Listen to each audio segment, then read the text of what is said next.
Bonjour à toutes et à tous. Merci d'être inscrits à notre webinaire sur ce riche sujet qui est la marque employeur. Je vous propose qu'on attende encore une minute ou deux pour s'assurer que les retardataires se connectent bien et puis on démarre rapidement.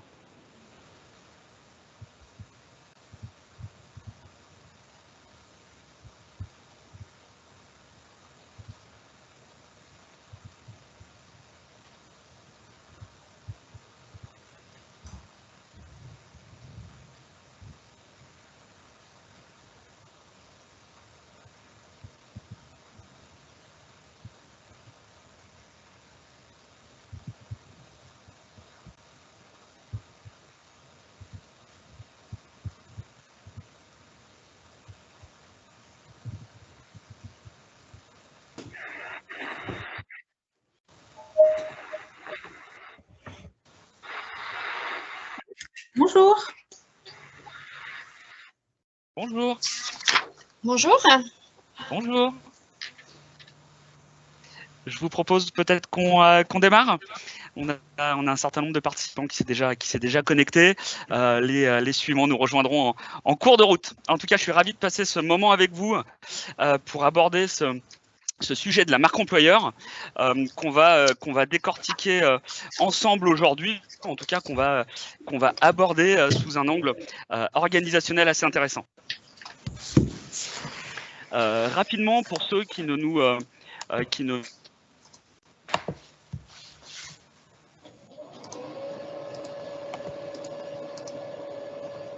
de différentes manières, à la fois sur un aspect logiciel, sur un aspect externalisation d'un certain nombre de processus RH, sur du conseil RH également, sur du conseil en recrutement et puis sur du conseil en formation.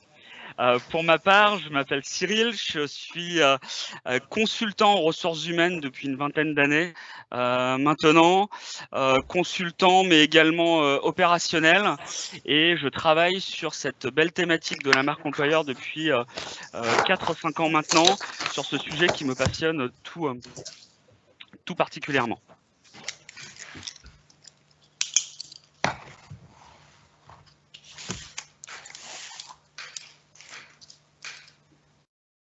Je vous propose qu'on aborde du coup les points suivants. On va d'abord passer sur quelques notions clés qui sont importantes. Ça va être la partie un petit peu définition, mais en tout cas pour poser les choses et s'assurer qu'on parle bien de la même chose tout au long de cette présentation.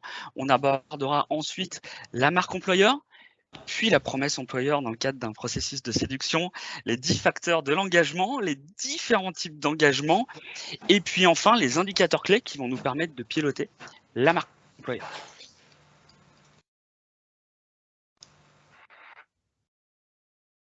Sur ces notions clés, on va aborder la marque employeur comme un processus qui va devoir emprunter un certain nombre d'étapes. Effectivement, souvent, la marque employeur est abordée sous un angle très marketing. Quand on s'amuse à aller taper sur Google, effectivement, définition de la marque employeur, on peut tomber sur différentes choses qui sont souvent très marketing et qu'on aime bien essayer de mettre à sa sauce. On voit les 3 piliers, les 9 piliers, les 12 piliers. Voilà, c'est souvent une approche qui est très marketing, en tout cas de la marque employeur, et qu'on aborde sous un angle recrutement, c'est-à-dire la manière dont on va utiliser sa marque via du marketing RH pour intéresser des collaborateurs et faire en sorte qu'ils postulent aux offres de l'entreprise. Nous, aujourd'hui, la marque employeur, on va l'aborder comme la fin de ce processus, en tout cas, mais qui est l'issue d'une réflexion qui va nous faire passer par la stratégie RH, par la promesse employeur, puis également par l'expérience collaborateur. La stratégie RH, c'est de se dire pourquoi est-ce qu'on initie une démarche de marque employeur? Quelle est la question aujourd'hui qui est au centre de nos préoccupations et pourquoi on se dit qu'il va falloir agir là-dessus? Est-ce qu'on est dans une démarche de recrutement puisqu'on doit avoir une forte évolution des effectifs? Est-ce qu'on est dans une démarche de fidélisation puisqu'on a un turnover qui est important? Est-ce qu'on est plutôt dans une démarche de structuration, de mise en place d'un certain nombre de processus? En tout cas, c'est la base de la réflexion. Pourquoi est-ce qu'on se pose cette question de travailler sur la marque employeur, puisqu'il n'y a pas de solution toute faite ou d'organisation idéale qui fonctionne et qui fait qu'on va et attirer et garder l'ensemble de nos collaborateurs. C'est plutôt une marque employeur qu'on va devoir imaginer en fonction de cette stratégie RH-là. On va également aborder la promesse employeur. La promesse employeur, c'est qu'une fois qu'on s'est posé cette question de se dire quel est l'objectif de travailler sur la marque employeur, ça va être de se dire qu'est-ce qui nous différencie par rapport aux autres entreprises. Qu'est-ce qu'on va promettre aux collaborateurs qui sont dans l'entreprise, mais également à ceux qui potentiellement pourraient nous rejoindre. Est-ce qu'on va travailler sur des aspects qualité de vie au travail? Est-ce qu'on va plutôt être sur une stratégie de rémunération? Est-ce qu'on sera sur des clients très pointus, sur une technicité particulière? Voilà, c'est en tout cas ces éléments-là qu'il va falloir imaginer, réfléchir pour se différencier de la concurrence. Et dernière étape, c'est ce qu'on appelle l'expérience collaborateur, c'est-à-dire ce que va vivre le collaborateur dans l'entreprise. Qu'est-ce qui va se matérialiser après cette promesse? Est-ce que les actions sont réellement mises en place et est-ce qu'il y a un ressenti que ces actions sont réellement mises en place? Il faut en tout cas, quand on travaille sur cette démarche de marque employeur, on soit aligné entre sa stratégie, sa promesse employeur et que l'expérience collaborateur soit la déclinaison opérationnelle de cette réflexion. Qu'est-ce qu'on met en place au quotidien, au niveau terrain, pour que nos collaborateurs ressentent et perçoivent bien les actions qu'on a mis en place.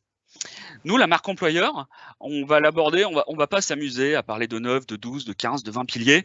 On va plutôt travailler sur les trois sujets qui nous semblent les plus essentiels quand on parle de la marque employeur. On va parler d'identité employeur, c'est-à-dire qui nous sommes, quelles sont les valeurs de l'entreprise, quelle est la culture dans l'entreprise, son implantation géographique, les produits, sa technicité, qu'est-ce qui définit en tout cas l'entreprise. L'image employeur, c'est la perception des employés, des anciens salariés, des partenaires, des prestataires. C'est l'image telle qu'elle est perçue par les parties prenantes. Et puis, les pratiques employeurs, donc ça va être les actions RH du quotidien, la politique RH, les actions managériales. C'est la manière dont on va mettre en place, en tout cas, toutes ces thématiques RH, pour le coup. C'est vrai qu'on a souvent tendance à parler d'actifs d'entreprise en considérant uniquement les aspects brevets, les aspects industriels. Mais le capital humain est un vrai actif pour le coup, et c'est hyper important de pouvoir travailler sur sa marque employeur pour le valoriser. Quand on parle également de marque employeur, on ne va pas simplement l'aborder sous cet angle très marketing, de se dire il faut qu'on ait en place des actions qui soient perçues et que on ait une communication qui rende l'entreprise séduisante. On a différentes composantes au sein de cette marque employeur sur laquelle on va venir jouer pour mettre en place ce cercle vertueux de la performance RH. Effectivement, on va jouer sur un aspect d'attractivité. Il faut qu'on ait une entreprise qui soit correctement structurée, qui ait une politique de marque employeur, une organisation qui rende attractif en tout cas pour se dire quand je suis un collaborateur en recherche d'emploi, effectivement cette manière de fonctionner ou cette organisation est quelque chose qui m'intéresse et qui est séduisant. Il faut également qu'on ait une démarche de fidélisation, c'est-à-dire que cette marque employeur, elle n'est pas simplement destinée à attirer de nouveaux collaborateurs, mais elle est également destinée à fidéliser les collaborateurs qui sont dans l'entreprise. Comment est-ce qu'on va mettre en place des actions pour que les personnes se sentent bien et souhaitent rester dans l'entreprise? Si on a une politique de marque employeur qui est suffisamment efficace, on va également travailler sur l'engagement. Au-delà de les fidéliser, les collaborateurs, il va être également important d'en faire des moteurs, de les faire participer à la vie d'entreprise, de les faire travailler sur de la cooptation, sur une image positive en tout cas qu'on va chercher à véhiculer. Et quand on aura fait ce travail-là, effectivement, ça nous permettra d'être différents, donc d'avoir travaillé sur différenciation et puis également de travailler sur notre réputation cette fois-ci qui nous permettra d'attirer des nouveaux talents. Alors On parlait d'aspect très marketing de la marque employeur. Effectivement, dans cette démarche de recherche sur Internet, quand on va regarder, souvent, c'est abordé de manière très marketing. Je me suis amusé à aller chercher quelques statistiques qui sont assez rigolotes. Et la première qui m'a toujours bien amusé, c'est de se dire que 83% des collaborateurs trouvent un emploi via une recherche en ligne. Super, effectivement, ça nous apprend beaucoup de choses. C'est très marketing, mais je suis pas certain que c'est comme ça qu'on doit imaginer sa marque employeur. On a par contre d'autres statistiques qui sont plus intéressantes, où on nous dit qu'on a aujourd'hui 14% des collaborateurs qui sont alignés avec sa culture d'entreprise, sa marque employeur, et 6% des collaborateurs qui sont en décalage absolu. Ça, c'est des statistiques qui sont plus intéressantes, effectivement, puisque ça veut dire qu'on a quand même assez peu aujourd'hui de collaborateurs qui se projettent à long terme dans l'entreprise, qui sont engagés, qui sont moteurs. On a également une autre statistique qu'il faut prendre avec des pincettes, mais qui nous dit que 84% des salariés aujourd'hui envisageraient de quitter leur entreprise pour aller vers une entreprise qui a une meilleure réputation. Ça, c'est à prendre avec des pincettes, puisque effectivement la réputation, c'est important, mais encore une fois, c'est très marketing. C'est un petit peu plus profond que ça. On va parler de communication d'entreprise. C'est souvent lié à la communication interne, ce ressenti, ou en tout cas la sensation qu'on a une mauvaise qu'on n'est pas bien dans l'entreprise. Quand on parle de promesse employeur, donc qui est la deuxième strate, la stratégie, pourquoi est-ce qu'on se pose la question de travailler sur sa marque employeur? Quel est l'enjeu? Quel est l'objectif en tout cas? Pourquoi est-ce qu'on veut mettre en place une marque employeur forte et vers quoi on veut se diriger? À partir de là, on va travailler sur son élément différenciant. Et effectivement, cette promesse employeur, c'est quelque chose qui est assez souvent négligé ou alors un petit peu trop marketé et qui a pourtant des conséquences très importantes. La promesse employeur, c'est par exemple, dans le cadre d'un processus de recrutement, quelque chose qu'on pourrait comparer à une rencontre amoureuse ou en tout cas à ce début de relation. On commence par s'attirer, par se capter, c'est les réseaux, donc la manière dont on va communiquer. Effectivement, les offres d'emploi, est-ce qu'elles sont suffisamment précises? Est-ce qu'elles sont suffisamment claires? Est-ce que on laisse transparentes les valeurs de l'entreprise? Est-ce que on a des avantages qui nous différencient? Donc c'est la manière dont on va initier ce premier contact. Puis vient l'entretien de recrutement. C'est là où on va se découvrir et c'est là où on va formaliser cette promesse employeur. Quand on va voir un candidat et qu'on va lui vendre le projet d'entreprise, c'est la manière dont on se différencie. Qu'est-ce que vous allez trouver en venant dans l'entreprise? Quel est l'élément qui fait que chez nous, vous allez être bien? Qu'est-ce qui fait qu'on est mieux que la concurrence? Et c'est là que tout se joue, puisque c'est là que le collaborateur va décider ou non de rejoindre l'entreprise. Est-ce que effectivement je recherche que de la rémunération et c'est ce qu'on me promet pendant l'entretien? Est-ce que je recherche un plan de développement des compétences, de la mobilité interne, un management flexible?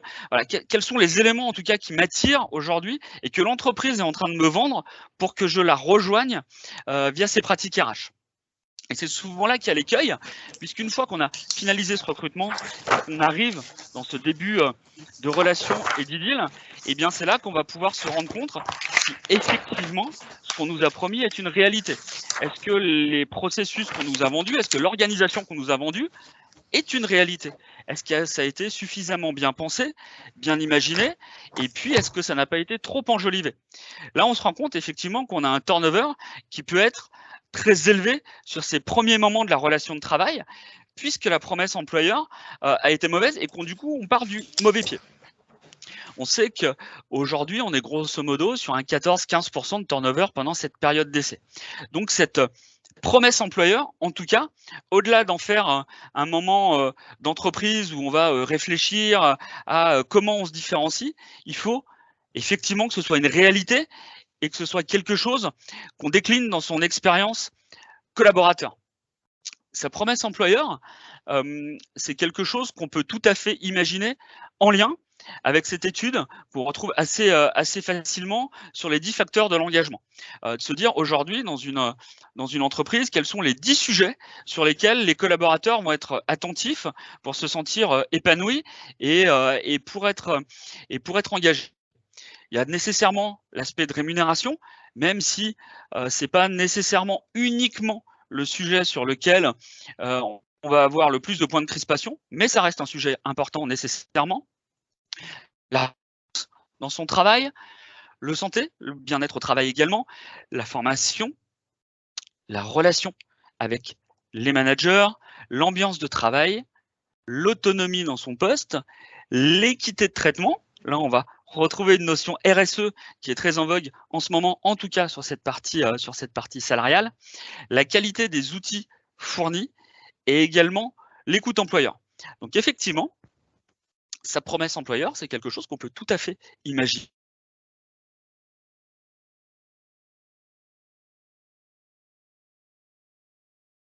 Suffisamment engageante? Est-ce qu'on a des processus de formation qui sont développés? Est-ce qu'on a des outils, un cadre de travail qui est performant? En tout cas, ça peut être le début de sa réflexion en se disant, comment est-ce qu'on va se différencier? Et on peut tout à fait se baser, en tout cas, sur ces différents facteurs. Ces différents facteurs qu'on peut matérialiser à travers la pyramide de Maslow.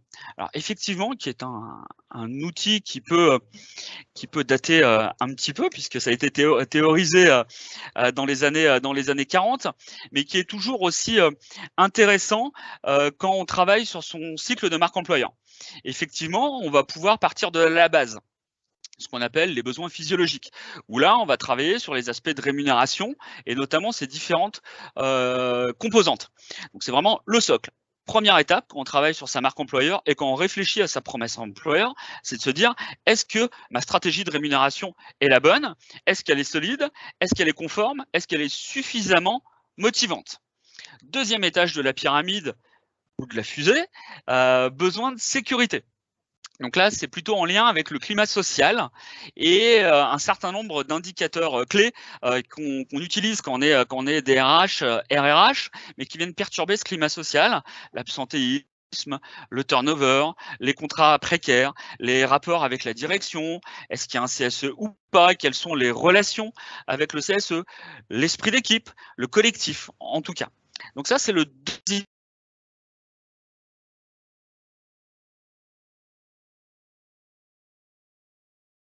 Le besoin d'appartenance, ensuite, c'est la manière dont on va intégrer nos collaborateurs. Donc ça part de l'annonce, effectivement, l'offre d'emploi, la manière dont elle est formulée. Est-ce qu'on met en avant des valeurs? Est-ce qu'on met en avant des points forts?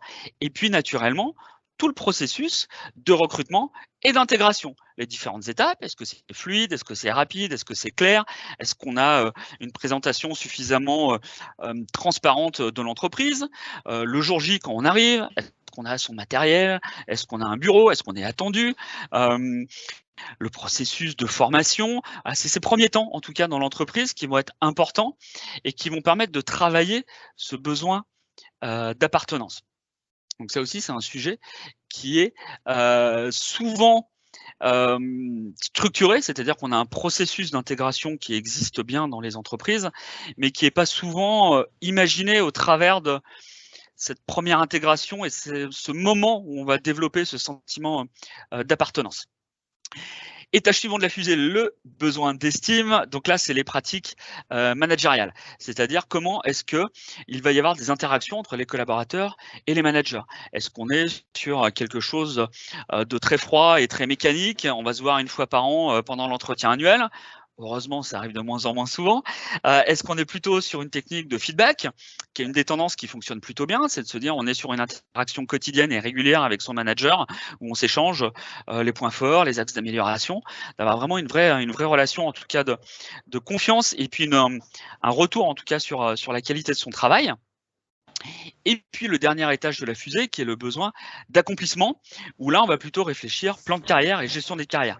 Est-ce qu'on a un plan de développement des compétences? Est-ce qu'on peut mettre en place de la mobilité interne dans l'entreprise? Est-ce qu'on est entendu quand on a des besoins en formation? Voilà. Donc ça c'est le dernier étage de la fusée. Alors quand on en arrive à ce besoin d'accomplissement, il ne faut pas se dire ça y est, je suis au bout de mon processus, c'est parfait, tout fonctionne bien. Il faut plutôt le percevoir comme une route d'Hemming, c'est-à-dire un cercle d'amélioration continue. On repart sur la base, assez régulièrement, puisqu'effectivement, l'entreprise, elle peut évoluer, elle peut grossir, elle peut se structurer, elle peut changer de marché. Donc, il y a des organisations internes qui vont faire que ce qu'on avait mis en place, eh bien, ça tient peut-être plus, ou alors ce n'est plus suffisamment pertinent, en tout cas pour attirer, fidéliser et engager ses collaborateurs. Donc, c'est vraiment quelque chose qu'il faut venir benchmarker quotidiennement. Quand on parle d'engagement, on se met également souvent une forte pression, puisqu'on imagine que quand on fait ce travail-là, quand on travaille sur la pyramide de Maslow, sur les 10 facteurs d'engagement,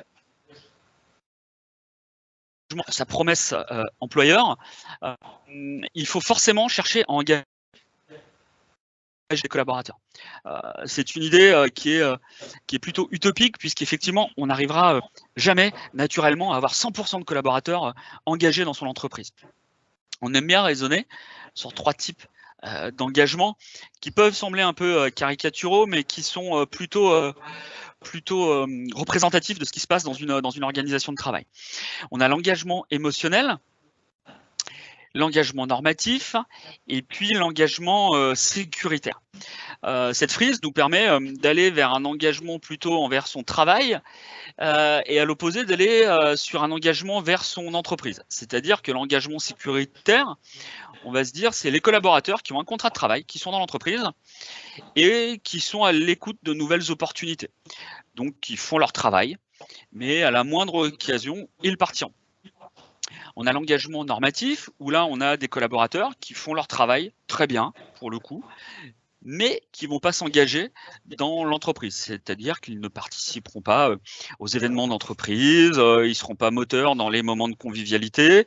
Ce n'est pas forcément eux qui vont travailler sur de la cooptation, par exemple. Voilà. Ils sont là, ils travaillent très bien, mais ça s'arrête là. Et puis, on a l'engagement émotionnel. C'est là où on a les collaborateurs qui sont le plus engagés. Donc, au-delà de faire très bien leur travail, ce sont ceux qui vont participer du coup à tous ces événements d'entreprise, qui vont avoir une cooptation active, qui vont être des ambassadeurs. On entend souvent la théorie de l'employee advocacy, c'est-à-dire de se dire qu'on est suffisamment engagé et moteur dans l'entreprise pour la recommander sur les réseaux, pour aller chercher des candidats. Donc ça, c'est vraiment le stade le plus élevé dans l'engagement des collaborateurs. En général, quand on réfléchit sur sa promesse employeur, il peut être déjà assez intéressant, en tout cas quand on raisonne vers l'intérieur, d'essayer de classer ses collaborateurs en fonction de ces catégories-là. C'est un exercice qui n'est pas toujours très facile, puisqu'on peut se rendre compte qu'on a des collaborateurs qui peuvent se retrouver entre deux, qui sont plus ou moins dans le normatif, plus ou moins dans l'engagement, ou plus ou moins dans le sécuritaire, ou plus ou moins dans le normatif. Une fois qu'on a fait ce travail et qu'on a essayé de réfléchir en tout cas sur la manière dont on pouvait redispatcher ses collaborateurs, à ce moment-là, on va se concentrer dans sa promesse employeur, puis dans son expérience collaborateur, donc c'est-à-dire la manière dont on va le retranscrire de manière opérationnelle, plutôt sur les engagés émotionnels. C'est sur cette partie-là, sur ces collaborateurs-là qu'on va se concentrer. Souvent, l'écueil, c'est de se dire, ces personnes-là sont déjà engagées, elles sont déjà moteurs, donc j'ai pas forcément besoin d'être attentif ou d'être vigilant, récupérer mes normatifs ou mes sécuritaires. Sécuritaire, on va dépenser une énergie incroyable pour un résultat quasiment zéro. C'est-à-dire qu'on aura beaucoup de mal à engager des collaborateurs qui sont simplement là dans l'attente d'une meilleure opportunité.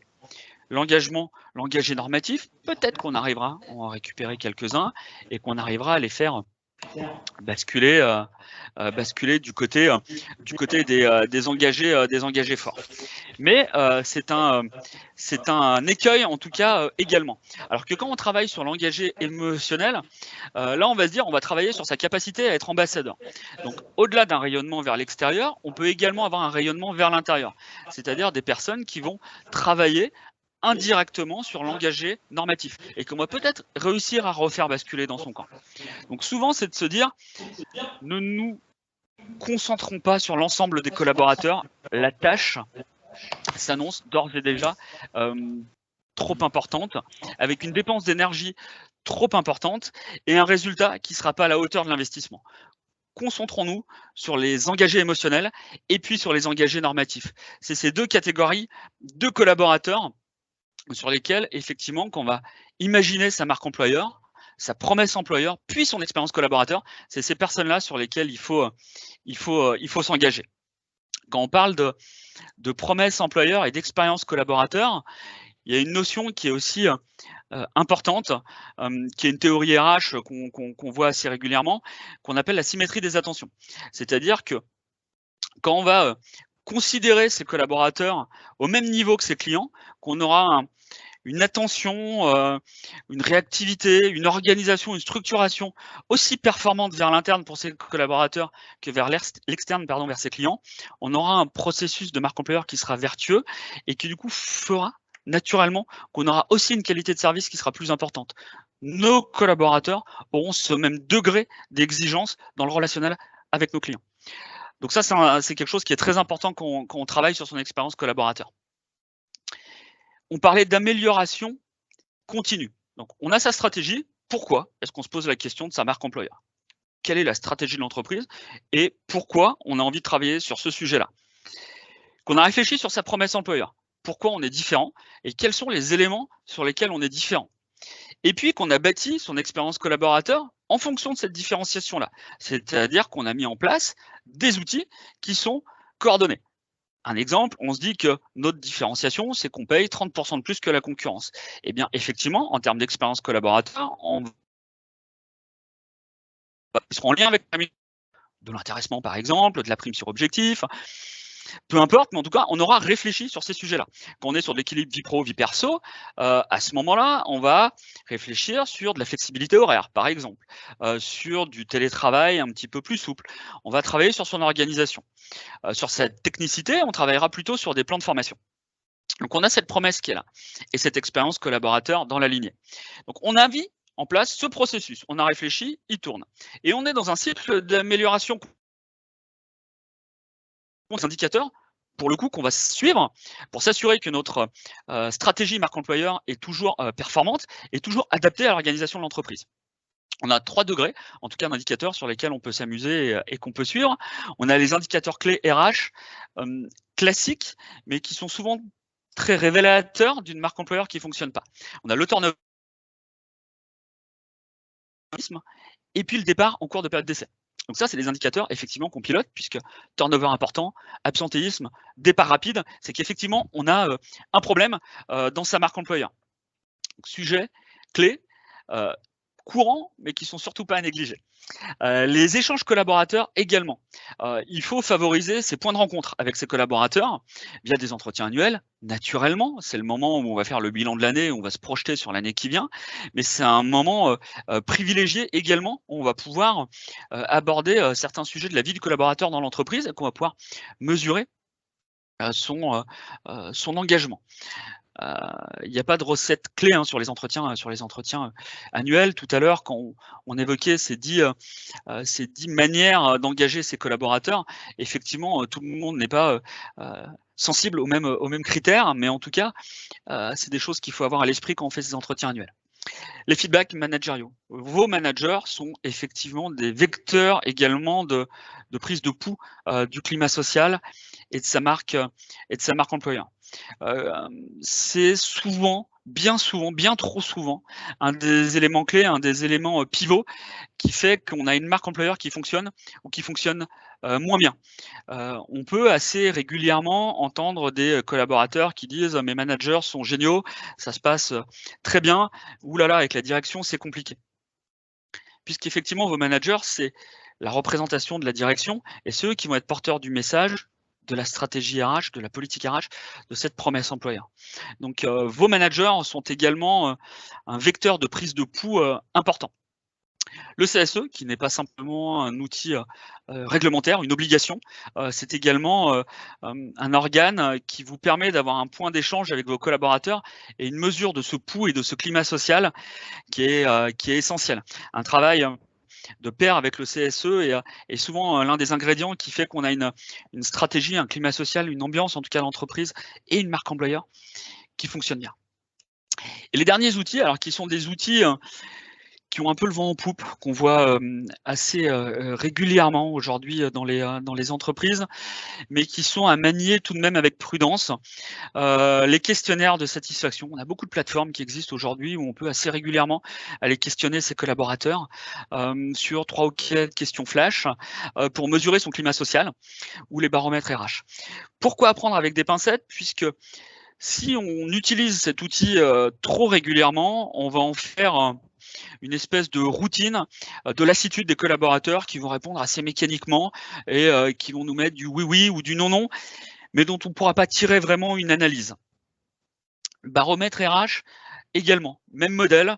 On aura souvent les collaborateurs moteurs engagés qui vont répondre, donc on aura des résultats plutôt positifs, ou à l'inverse, les collaborateurs qui sont très en colère, très remontés contre l'entreprise et qui vont accentuer le message négatif pour montrer qu'ils sont mécontents. Donc c'est des outils qu'il faut manier avec prudence et que je préfère moi utiliser quand on a des changements dans l'entreprise, une nouvelle organisation, un nouveau produit, un nouveau dispositif RH qui permet à chaud, puis éventuellement à froid quelques semaines après, de venir mesurer l'efficacité de ce qu'on a décidé de mettre en place dans l'entreprise. Donc voilà, c'est des outils qui peuvent être utiles, mais à manier cependant avec prudence. Également, ça va de soi, c'est du bon sens, mais anonyme. Ces outils-là. J'ai beaucoup d'entreprises qui se disent dans nos clients, on ne va pas anonymiser puisque ça va permettre d'avoir un échange après avec le collaborateur qui est mécontent, d'aller le voir pour discuter avec lui.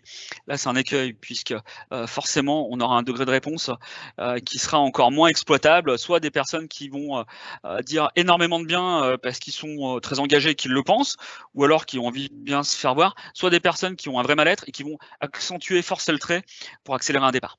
Donc c'est pour ça que je suis assez prudent sur ces outils-là. En tout cas, c'est une bonne manière de jauger, de mesurer en tout cas sa politique de marque employeur et de voir comment ça se passe en interne pour l'adapter aux besoins. Est-ce que vous avez des questions sur ce qu'on vient de se dire? Alors je suis désolé, j'ai beaucoup parlé et peut-être un peu vite, mais c'est un sujet qui m'anime et qui me passionne, donc 1000 excuses.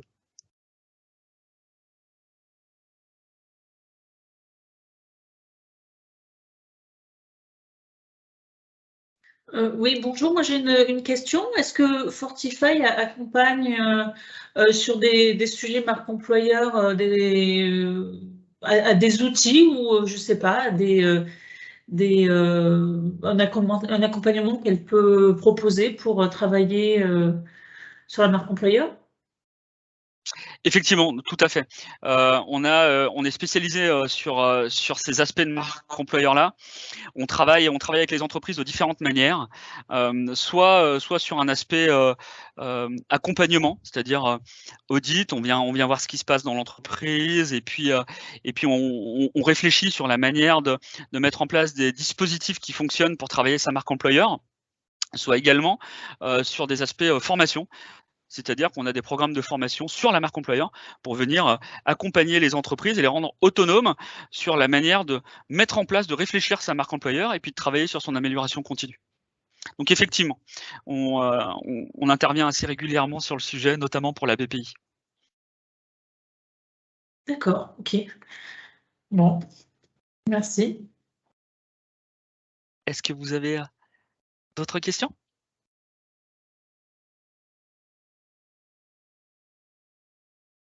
Pour moi, c'était clair. Merci. D'accord, parfait. Alors on a des questions sur le chat, c'est ça a priori? Alors, je regarde ça. Alors, préconisez-vous d'avoir un happiness officer en entreprise? Effectivement, c'est un sujet, c'est quelque chose qu'on rencontre de plus en plus souvent dans les grandes entreprises, notamment dans les entreprises qui ont une taille importante. On a 2 manières de voir la chose. Soit effectivement, on a quelqu'un qui va être dédié à la marque employeur et de se dire, c'est quelqu'un qui va être moteur, qui va être le rouage de l'organisation de tous les événements, notamment d'entreprise, de la communication interne, RH. C'est souvent un sujet qui remonte notamment quand on travaille sur cette thématique de marque employeur. Donc pourquoi pas, ça peut être une piste. Il y a une autre piste qui est intéressante également, c'est d'avoir des personnes en interne. On parlait d'engagés tout à l'heure, les engagés émotionnels. De temps à autre, on peut avoir des personnes qui sont moteurs et qui ont envie de participer à cette vie d'entreprise. J'ai un certain nombre de clients qui ont créé, alors le nom, ça pas très originaux, mais qu'on retrouve le plus souvent, c'est la Happy Team, où on a des équipes de collaborateurs à qui est alloué un budget de fonctionnement sur ces moments de convivialité et qui vont organiser tout au long de l'année des événements dans l'entreprise. Donc ça peut être aussi assez intéressant puisque vos collaborateurs, c'est eux qui ont le pouls également de l'entreprise et qui pourront peut-être créer des événements plus sur mesure et plus en adéquation avec ce qui plaît à vos collaborateurs. Là où un officer, un happiness officer, un manager peut être encore perçu comme un membre de la direction et peut-être créer un peu une distance avec les collaborateurs. Mais les deux options fonctionnent très bien. On a également des nouveaux métiers hybrides maintenant. On va venir fusionner le recrutement et puis cette expérience collaborateur, cette marque employeur. C'est-à-dire que nos chargés de recrutement, responsables du recrutement, vont accompagner les collaborateurs dans la vie dans l'entreprise, vont être également le pouls et donc force de proposition sur ces événements-là. Donc ça peut être aussi une solution. Mais le happiness manager, un peu comme le marketing RH, ça va être la fin du processus. C'est une fois que vous avez eu toute cette réflexion sur la stratégie, la promesse, l'expérience collaborateur, c'est celui qui va venir mettre en musique tous ces aspects-là. C'est pas la solution miracle, mais c'est un bout du processus qui peut bien fonctionner, effectivement.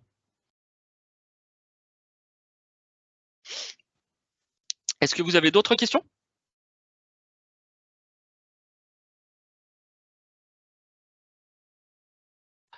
Naturellement qu'on vous communiquera notre support PowerPoint sans aucun souci. Également, le replay de l'intervention, comme ça vous aurez également les commentaires en plus du support.